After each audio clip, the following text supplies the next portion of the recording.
ఎవరి సొమ్మైనా తిని నువ్వే మర్చిపోకపోతే దేవుడు ఎట్టు మర్చిపోతాడన్నా? నమ్మదగిన దేవుడు, నీ అవసరాలు పక్కన పెట్టి మరీ ఇచ్చావుగా. నీ ఒంట్లో ఓపిక లేనప్పుడు కూడా పరిచర్య చేసావుగా.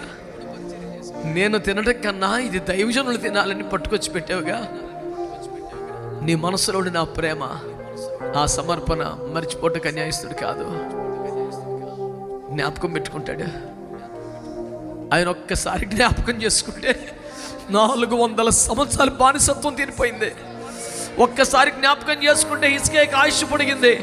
ఒక్కసారి జ్ఞాపకం చేసుకుంటే శాంసన్ కోల్పోయిన బలం మరలా వచ్చేసింది. నిన్ను జ్ఞాపకం చేసుకుంటే స్వస్థత రాదా? జ్ఞాపకం చేసుకుంటే ఆరోగ్యం రాదా? జ్ఞాపకం చేసుకుంటే ఆయుష్ రాదా? జ్ఞాపకం చేసుకుంటే నీ డబ్బు తిరిగి రాదా? జ్ఞాపకం చేసుకుంటే ఏమి రాదు. ఒక్కసారి జ్ఞాపకం చేసుకో ప్రభు.